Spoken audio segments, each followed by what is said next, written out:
கட்சியை விட்டு எவர் சென்றாலும் சஜித் இருப்பார். ஐக்கிய மக்கள் சக்தி கட்சியை விட்டு எவர் சென்றாலும் சஜித் பிரேமதாச கட்சியில் இருப்பார் என முன்னாள் நாடாளுமன்ற உறுப்பினர் சமிந்த விஜயசிறி தெரிவித்தார். கட்சியின் தலைவர் சஜித் பிரேமதாச கட்சியை கைவிட மாட்டார் என அவர் குறிப்பிட்டார். கொழும்பில் நடைபெற்ற செய்தியாளர் சந்திப்பில் இதனை தெரிவித்தார். தலதா அத்துக்கோரள போன்றவர்கள் கட்சியை விட்டும் நாடாளுமன்ற உறுப்பினரை விட்டும் நீங்கியமை மகிழ்ச்சி அளிப்பதாக தெரிவித்தார். தலதாவினால் ஐக்கிய தேசிய கட்சிக்கு சென்று அங்கு இருக்க முடியாது எனவும் குறிப்பிட்டார். உலக சந்தையில் எரிவாயு விலையில் மாற்றம். சர்வதேச சந்தையில் இயற்கை எரிவாயுவின் விலை அதிகரித்துள்ளதாக தெரிவிக்கப்பட்டுள்ளது. இதற்கமைய சர்வதேச சந்தையில் இயற்கை எரிவாயுவின் விலை இன்றைய தினம் அமெரிக்க டாலராக அதிகரிப்பை பதிவு செய்துள்ளது. இதேவேளை சர்வதேச சந்தையில் மசகு எண்ணெயின் விலை இன்றைய தினம் சற்று வீழ்ச்சியை பதிவு செய்துள்ளது.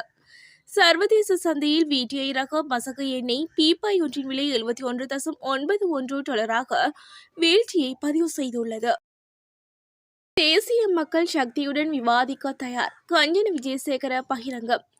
மின்சாரம் மற்றும் எரிசக்தி, மின்கட்டணம் மற்றும் கொள்வனவு செயல்முறைகள் தொடர்பில் தேசிய மக்கள் சக்தியுடன் விவாதிக்க தாம் தயார் என மின்சக்தி மற்றும் எரிசக்தி அமைச்சர் கஞ்சன விஜயசேகர தெரிவித்தார். குறிப்பாக புதிய மின் உற்பத்தி நிலையங்களை நிர்மாணிப்பதை தேசிய மக்கள் சக்தி அரசியல் பிரச்சினைகளாக மாற்றியதை தொடர்ந்து நாட்டில் மின்சாரம் மற்றும் எரிசக்தி துறை முன்னெப்போதும் இல்லாத நெருக்கடிக்குள் தள்ளப்பட்டது என்றும் அவர் சுட்டிக்காட்டினார். கொழும்பில் நேற்று இடம்பெற்ற ஊடகவியலாளர் சந்திப்பில் அமைச்சர் இதனை தெரிவித்தார். அரசு ஊழியர்களுக்கான வாழ்க்கை செலவு கொடுப்பனவு. அரசு ஊழியர்களுக்கு 25,000 ரூபாய் வாழ்க்கை செலவு கொடுப்பனவு வழங்கும் முடிவு தேர்தலுக்கான வாக்குறுதி அல்ல என நிதி ராஜாங்க அமைச்சர் ரஞ்சித் சியம்பலாபிட்டிய தெரிவித்தார். நாடாளுமன்றத்தில் நேற்று இடம்பெற்ற விவாதத்தில் உரையாற்றும் போதே இவ்வாறு தெரிவித்தார்.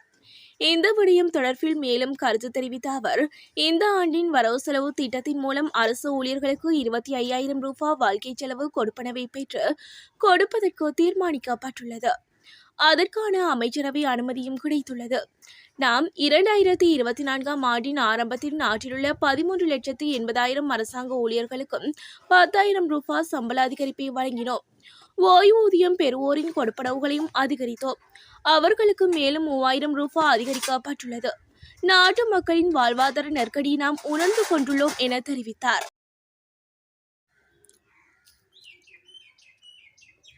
போராட்டக்காரர்களுக்கு எதிராக நீதிமன்றம் பிறப்பித்துள்ள உத்தரவு. இணை சுகாதார பட்டதாரிகள் ஒன்றியம் மற்றும் பல்கலைக்கழக மாணவர் ஒன்றியம் இணைந்து நடத்தவுள்ள போராட்டத்திற்கு நீதிமன்றம் தடை உத்தரவு பிறப்பித்துள்ளது.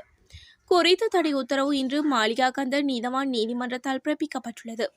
மருதானை காவல் நிலைய கட்டளை தளபதி விடுத்த கோரிக்கைக்கு அமைய இந்த உத்தரவு பிறப்பிக்கப்பட்டுள்ளது.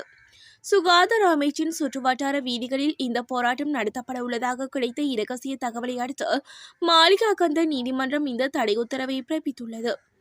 இதன்படி இன்று காலை 10 மணி முதல் இரவு 9 மணி வரை சுகாதார அமைச்சுக்கு முன்பாக ஒன்று கூடி அதனை சூழவுள்ள வீதிகள் மற்றும் அதனை அண்டிய பகுதிகளை பயன்படுத்த முடியாதவாறு மறித்து போராட்டம் நடத்துவதற்கு மாளிகாகந்த நீதவான் நீதிமன்றம் தடை உத்தரவு பிறப்பித்துள்ளது.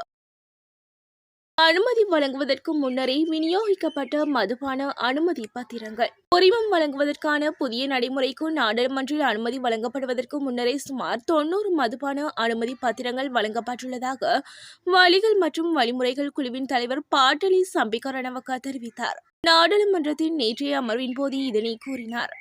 மேலும் இந்த ஆண்டின் ஆரம்பத்தில் உரிமம் வழங்குவதற்கான நடைமுறையை வர்த்தமானியில் வெளியிடப்பட்டு 4 மாதங்களாகியும் அதற்கு நாடாளுமன்ற அங்கீகாரம் வழங்கப்படவில்லை. இன்று வரை அது நிறைவேற்றப்படவில்லை. இந்த நிலைமை இருந்த போதிலும் சுமார் 90 மதுபான உரிமங்கள் வழங்கப்பட்டுள்ளமை குறிப்பிடத்தக்கது.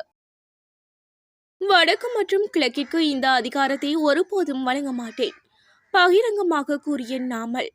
வடக்கு மற்றும் கிழக்கு மாகாணங்களை மேலிணைத்து காணி மற்றும் காவல்துறை அதிகாரத்தை ஒருபோதும் வழங்க மாட்டேன் என ஸ்ரீலங்கா பொதுஜன பெரமுனவின் ஜனாதிபதி வேட்பாளர் நாமல் ராஜபக்ச தெரிவித்தார். ஸ்ரீலங்கா பொதுஜன பெரமுனவின் முதலாவது கன்னி தேர்தல் பிரச்சார கூட்டம் நேற்று அனுராதபுர நகரில் நடைபெற்றது. இதன்போது உரையாற்றுகையிலே இவர் இவ்வாறு குறிப்பிட்டார்.